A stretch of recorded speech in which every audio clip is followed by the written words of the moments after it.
इसकी खासियत यही है कि ये आपको भूख से, प्यास से और बिच्छू के जैसे महान जहर से जो उसका चढ़ता है, इसको इसकी जड़ को शुभ नक्षत्र में निकाला जाता है। आप अपने गुरु की आज्ञा से ही कीजिए में किया जाता है, पर ये जीभ के लिए जहर है, ध्यान दीजिएगा। इसको जब खिलाते हैं तो शोधन करके खाना है, इससे बड़े बड़े कंद होते हैं। आपको दिखाने का प्रयास करें। शायद यहाँ बियाबान जंगल में कोई संत जी शायद यहाँ ठहरे हुए हैं, अभी है कि नहीं चल के देखते हैं। लेकिन अब आपको हम दिखाते हैं कि संत साधना की पहचान कैसे होती है। आइए वहाँ देखिए, आपको कुछ भी पता नहीं चलेगा, पत्ते का न पाँव का, मतलब साधक ऐसे चलते हैं जैसे बिल्ली चीते। ये हमारे विपुल जी हैं जो आगे नहीं आ पा रहे हैं झाड़ियों की वजह से। न जानवर का डर न किसी का डर, लेकिन अद्भुत साधना भाई।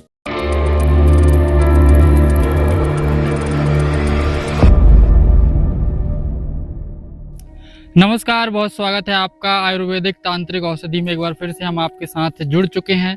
अभी कुछ दिनों से आयुर्वेद से संबंधित हमने जो है एपिसोड नहीं बनाया, और अभी आज आपके लिए फिर से आयुर्वेद से संबंधित यहाँ पर हम जानकारियाँ देने के लिए जंगल में आ चुके हैं। हमारे साथ आयुर्वेदाचार्य वैद्य प्रदीप शुक्ला जी भी हैं, और हम आपको नीचे लिए चलते हैं और यहाँ पर कुछ औषधीय पौधे ऐसी जानकारी लगी है, उनके संबंध में आपको जानकारी देंगे, तो बने रहिए हमारे साथ।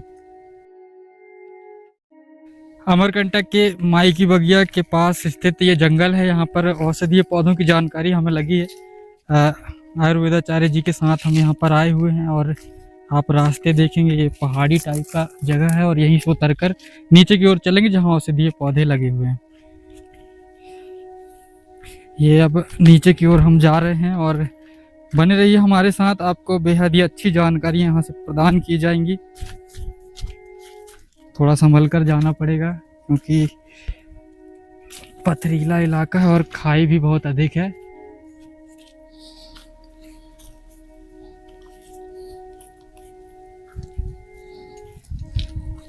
तो देख पा रहे होंगे कि ये खाई हम उतर कर नीचे जा रहे हैं, और नीचे से आपको अधिक जानकारियाँ मिलेंगी। और नमस्कार, और आज हम फिर जंगल में आए हुए हैं, और हमारे साथ विपुल जी हैं, पत्रकार महोदय जी। और यहाँ हमें कुछ औषधियाँ, जंगल में इस तरीके से आग लग गई है, कुछ लोग लगा देते हैं जो नहीं लगाना चाहिए। हम हर समय एक ही बात कहते हैं कि भाई वन को, जंगल को बचाएं, इससे वनस्पतियाँ नष्ट होती हैं। लेकिन बाहर से कुछ यात्री आते हैं और आग लगा के चले जाते हैं, या भोजन बनाते हैं, बीड़ी सिगरेट पीते हैं और फेंक देते हैं, जिस कारण से ये आग लग जाती है।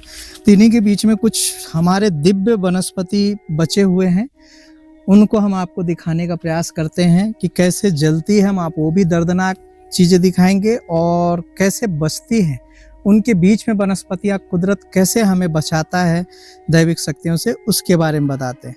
ये देखिए, ये पूरी तरह से पेड़ नष्ट हो गया है, यहाँ से ये जल गया है, लेकिन फिर भी ये खड़ा है।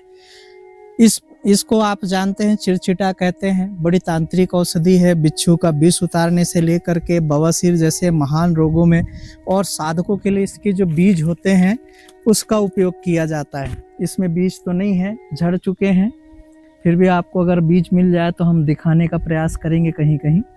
और इसके बीज होते हैं, इसकी खीर खाई जाती है, जिससे काफ़ी समय तक इंसान भूखा रह सकता है। साधकों के लिए है, आम लोगों के लिए नहीं है, क्योंकि इसको करने के लिए आपको ब्रह्मचर्य का पालन करना होगा, और वो संत लोग ही करते हैं।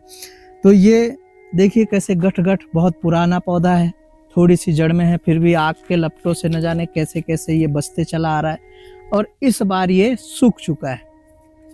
ये बहुत पुराना पौधा है, ये गठ दिख रहा है। ये जितना पुराना पौधा होगा उतने ही वनस्पति में काम आएगा। ये आग लग चुके हैं, यहाँ जड़ भी जल चुकी है, कई साल पुराना है, फिर भी ये बचा है।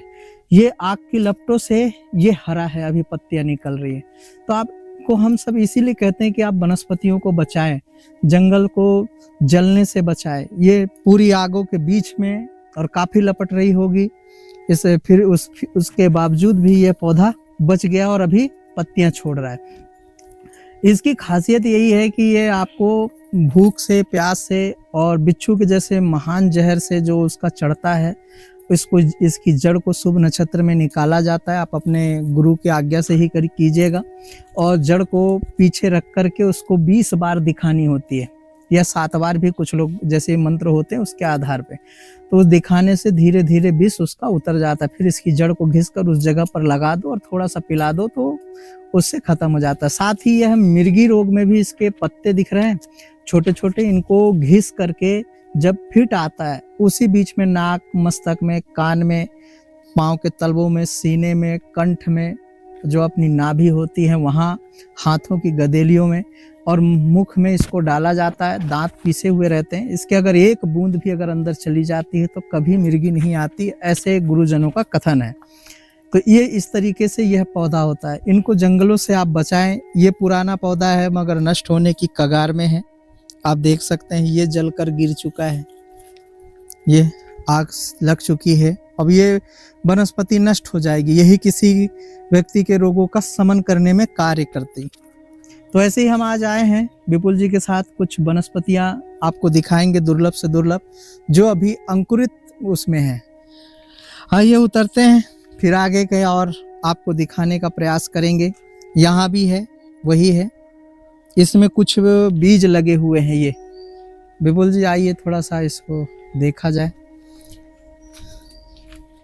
हम इसे नहीं निकाल रहे हैं, इसमें ये बीज लगे हैं, इसी के अंदर में दाने होते हैं जिसकी खीर खाई जाती है। ये पूरी बीज हैं इसमें, लेकिन अभी ये छोटे हैं, झड़ेंगे तो इससे नए पौधे तैयार होंगे और ये अभी हमारी आवश्यकता नहीं है। और एक वनस्पति और दिख रही है, हम दिखाने का प्रयास करते हैं। जड़ निकली हुई है। विपुल जी आपको बनेगा, यहाँ बन जाएगा। आइए चलिए नीचे की ओर चल रहे हैं। और ये देखिए ऐसे जड़ों से पहचाना जाता है। यहाँ है, बहुत सारी हैं ऊपर में। ये क्या नाम है इसका गुरु? ये लक्ष्मणा कंद है, जिससे तेलिया कंद की ही एक प्रजाति है। ये अल्सर, सूर, बवासीर इन रोगों पे काम करती है। पेट के रोगों में भी इसका उपयोग होता है। ये जड़ है, ध्यान दीजिएगा, ये पौधा नहीं है, ये जड़ है। इधर मोटे पौधे हैं, शायद एक आध आपको निकाल के दिखाते हैं। ये रहा, ये है। और ऐसे ही इसमें कंद निकलते हैं। ये छोटा कंद है, ये रहा। और ये पूरी उसकी पुष्प निकले होंगे, ये वो है। और ये जड़ है, इसमें जड़ है, यही जड़ में परिवर्तित हो जाती है। और ये छोटा सा ऊपर का कवर गल गया है, अब ये नया कंद तैयार होगा। ये देखिए, ये ऐसे गोल होता है। इसी का उपयोग वनस्पति में किया जाता है, पर ये जीभ के लिए जहर है, ध्यान दीजिएगा। इसको जब खिलाते हैं तो शोधन करके खाना है। इससे बड़े बड़े कंद होते हैं, आपको दिखाने का प्रयास करेंगे। और या तो फिर गुड़ के साथ में इसको गोली बनाकर, या आज के समय में कैप्सूल आती है उसके माध्यम से इसको खाया जा सकता है। जीभ भर में नहीं पड़नी चाहिए, तो ये पेट में अल्सर वगैरह समापन कर देता है। इसको लक्ष्मणा कंद, तेलिया कंद की ही प्रजाति है। ये छोटा है और आगे आपको दिखाने का प्रयास करेंगे। अगर बड़ा पौधा दिख गया तो दिखाएंगे। तो आपने देखा कि अभी हमारे वैद्य जी ने आपको कितने बढ़िया तरीके से चिरचिटा, लक्ष्मणा कंद आदि औषधियों के बारे में बताया और किस तरीके से इनका उपयोग है, इनकी क्या जानकारी है, क्या इनके खास गुण हैं, उन सभी के बारे में बताया। आगे की ओर चल रहे हैं और नीचे की ओर चलेंगे और देखेंगे कि यहाँ पर और कौन कौन सी औषधियाँ हैं जो लगी हुई हैं, और उन्हें भी आपको दिखाने का प्रयास करेंगे।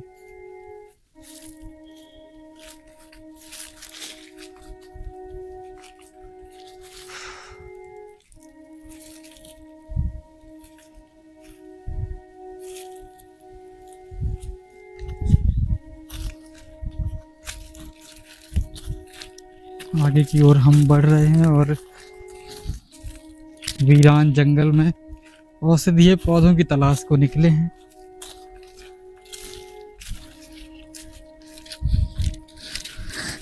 विपुल जी यहाँ तो आम गिरे हुए हैं। अच्छा, अगर जंगली आम है। ये देखिए जंगली आम यहाँ पर बड़ी संख्या में पड़े हुए हैं। वैसे आम यहाँ पर आमतौर पर देखने को नहीं मिलते क्योंकि यहाँ के बंदर जो है वो खा जाते हैं, लेकिन आज यहाँ पर आम भी पड़े हुए, इनको ले जाते हैं घर पर, चटनी बनाएंगे। ये आम लगे हुए हैं ऊपर।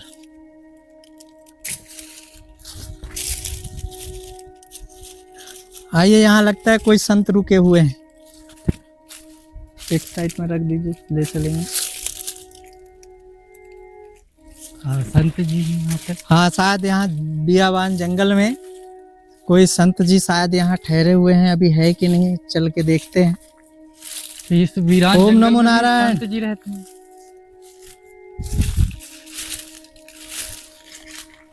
यहाँ कंबल है, कंबल पड़ा हुआ है। लेकिन महाराज जी लगता है इधर उधर कहीं गए हैं। कोई तो है यहाँ।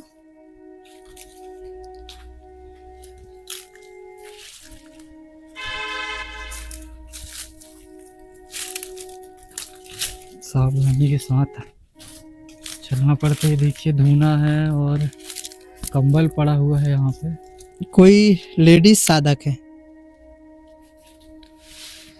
कोई महिला साधक है। आम देखिए कैसे आम इन्होंने खाया है। साधना के समय में आम का सेवन करते हैं और उसकी पहचान, अब आप कहेंगे कि हम कैसे जान रहे हैं कि स्त्रियां साधक है कोई, तो ये उनकी चूड़ियां पड़ी हैं जो ताजी है, ज्यादा पुरानी नहीं है, देख सकते हैं। गुरुजी साधना लोग कैसे कर लेते इतने वीरान जंगल में, आप खुद देख रहे हैं। साधक क्या है, जंगलों का ही चयन करते हैं, वो शहरों में नहीं रहते। और उसका विशेष कारण है कि साधना के लिए एकांतवास चाहिए और एक दूसरे को देखने से नकारात्मक ऊर्जा भी जागृत होती है। तो उसे रोकने के लिए वीरान जंगलों, कंदराओं, पहाड़ियों का उपयोग होता है। यहाँ किसी प्रकार का कोई बर्तन नहीं दिख रहा है, किसी प्रकार का कोई ऐसा पदार्थ नहीं है जिससे बनाया गया हो, अन्न वगैरह कहीं छींटे पड़े हों। इससे साफ जाहिर है कि वो इसी पेड़ के आमों के माध्यम से, वो जो वन में वनौषधियाँ हैं, आम हैं, ऐसे पौधों के फलों के माध्यम से, कंदमूल के माध्यम से साधना करते हैं। उनका एक ही कंबल है और महिला साधक है इसलिए कि वो चूड़ी है। कोई भी साधना कर सकता है, पुरुष हो या महिला। तो वो चूड़ी के माध्यम से जानकारी हो रही है। ना ही वो चिमटा रखे हैं, ना ही उन्होंने आग का उपयोग किया है। ये आग का भी उन्होंने उपयोग नहीं किया है। आप साफ जाहिर, क्योंकि आग अलग ही दिख जाती है। अब इतने वीरावान जंगलों में, कंदराओं में, इधर पूरी पहाड़ियां हैं, आप देख सकते हो। एकदम कोई आने जाने का मार्ग नहीं, ऊपर से उतर कर भी आए हैं, कोई साधन नहीं। यहीं विश्राम करना और यहीं अपना साधना करना। तो ये बेहद ही अनोखी बात है कि इतने वीरान जंगल में जहाँ आने में भी डर लगता है। यहाँ पर अन्यत्र भांति भांति की शक्तियां हैं, लोग जागृत करते रहते हैं। और आम बहुत सारे पड़े हुए हैं यहाँ पे।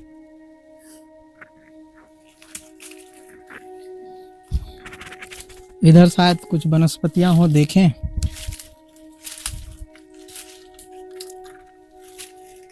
आगे की ओर हम बढ़ते जा रहे हैं, चट्टानों को पार करते हुए चल रहे हैं आगे की ओर और कुछ विशेष यहाँ पर ढूंढने का प्रयास है।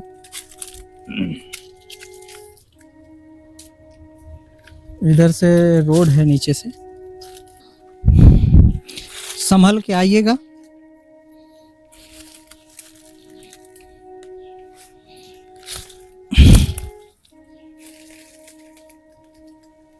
संभल के आइएगा, दिखाओ।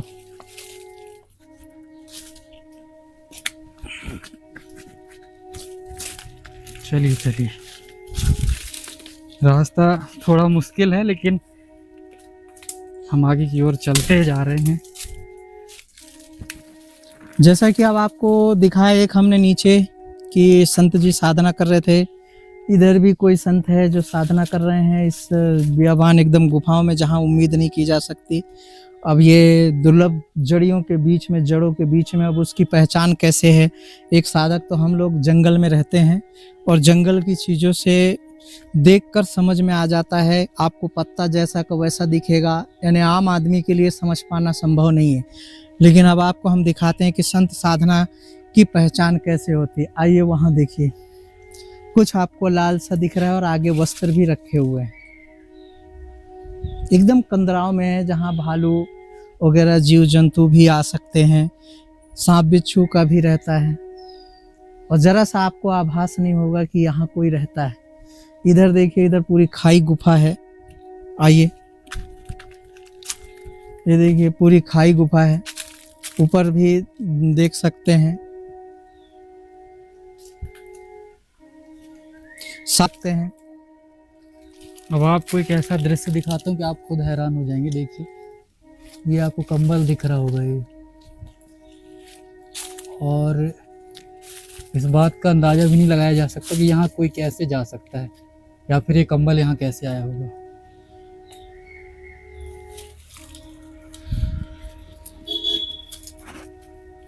यहाँ से तो जाने का भी मार्ग नहीं गुरुजी, यहाँ लोग कैसे इन जगहों तक पहुंच जाते हैं, ये बड़ी विशेष बात साधक है ऐसी जगहों का चयन करते हैं जहाँ कोई व्यक्ति ना हो। देखिए उधर गुफाएं हैं, पूरी पूरी गुफाएं, कंदराएं, जीव जंतुओं के रहने की जगह है। वो जड़ ढूंढते, शांति ढूंढते हैं, और उन्होंने उसमें कोई माता जी का अपना एक वस्त्र बांध रखा है लाल रंग का, जिससे साफ जाहिर है, और वहाँ कंबल है कि वो साधक का है। जैसे कोई दूसरा साधक है वो समझ जाता है। जब हम लोग जंगलों में साधना करते थे तो अपने शक्तियों को जागृत करने के लिए, वनस्पतियाँ जागृत करने के लिए, तो इन्हीं के माध्यम से जान पाते थे कि ये यहाँ कोई साधक है, यहाँ हम साधना नहीं कर सकते। यह पहले ही जगह किसी साधक के लिए ही बनी है और वो वहाँ वर्तमान में है। और जब वो चले जाते हैं और जरा सा भी बताए ना आभास नहीं होगा, वहाँ देखिए आपको कुछ भी पता नहीं चलेगा, पत्ते का ना पाँव का, मतलब साधक ऐसे चलते हैं जैसे बिल्ली चीते की चाल, पता मार्ग नहीं दिखना चाहिए। नहीं तो मानव एक ऐसा निर्मित व्यक्ति है कि वो साधकों को पाताल में छुपा हो तो निकाल के ले आए। तो ये ऐसे साधक होते हैं। अब यहाँ कितने समय से साधना किए हैं वो देखते हैं, छेड़ेंगे नहीं उनकी शक्तियों को, बस जाएंगे, देखेंगे, चले आएंगे।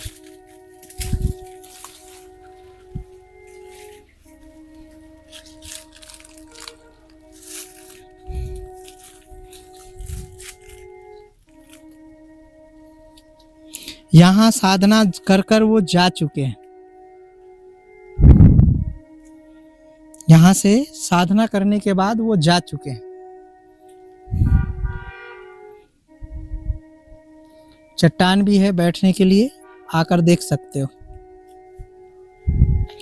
तो आइए दिखाते हैं साधना करने के लिए संत जी कैसी जगहों का चयन करते हैं। और आए थे वनस्पति दिखाने, साथ में आपको संतों के भी दिखाते हैं। ये झाड़ियाँ हैं और ये लाल रंग का बंधा हुआ है वस्त्र। यहाँ कोई बर्तन नहीं है, कोई किसी प्रकार का नहीं, और ये कपड़े रखे वो साधना करके जा चुके हैं। यहाँ बैठ के वो साधना करते थे। देखिए यहाँ इन चट्टानों में पुराने कुछ वस्त्र मिट्टी में हो गए, इससे पहचान आता है कि साधना करके वो संत जी जा चुके हैं। ये वस्त्र किसी भक्त ने दिया होगा, अब उनकी साधना संपन्न हो गई है तो वो छोड़ के चले गए हैं। जी कोई किसी ने दिया है, और वो पन्नी का, ये देखिए पन्नी पड़ी है, उसे भी उन्होंने छोड़ के चले गए हैं। क्योंकि साधक हैं तो कोई वो नहीं, और स्वाभाविक है कि यहाँ वो विश्राम करते रहे होंगे इस चट्टान में। दिन में यहीं से बैठकर वो आनंद लेते रहे हैं। ये पूरा चट्टान है जो पत्ता दिख रहा है, इसी पे बैठ के वो साधना करते होंगे, यहाँ साधना करते होंगे। इस यहाँ से वो नज़ारा तो देख सकते हैं, लेकिन व्यक्ति को नहीं ढूंढा जा सकता इनके बीच में, क्योंकि ये पूरी झाड़ियाँ हैं ये, और यहाँ पूरी खाई है नीचे, बहुत लंबी खाई है, जहाँ अगर गिरे तो गए। ये देखिए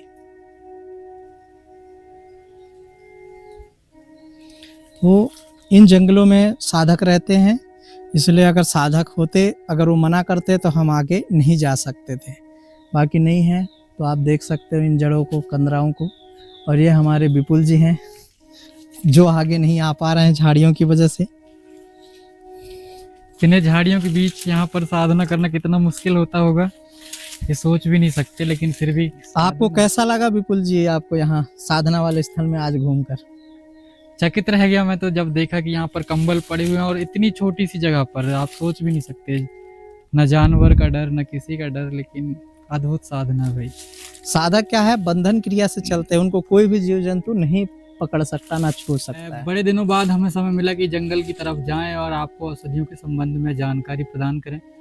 कोशिश रहेगी, जैसे कि हमारे वैद्य जी ने बताया, कि दहीमन के जो पेड़ हैं उन तक पहुंचेंगे और उसके बारे में आपको जानकारियां देंगे। वहाँ किस तरीके का वातावरण है, वहाँ हमारा किस तरीके से समय गुजरेगा, वो सब आपको दिखाने का प्रयास करेंगे। जल्द ही आपके साथ दोबारा मुलाकात होगी, तब तक के लिए आप देखते रहिए BSP 24 न्यूज़। धन्यवाद।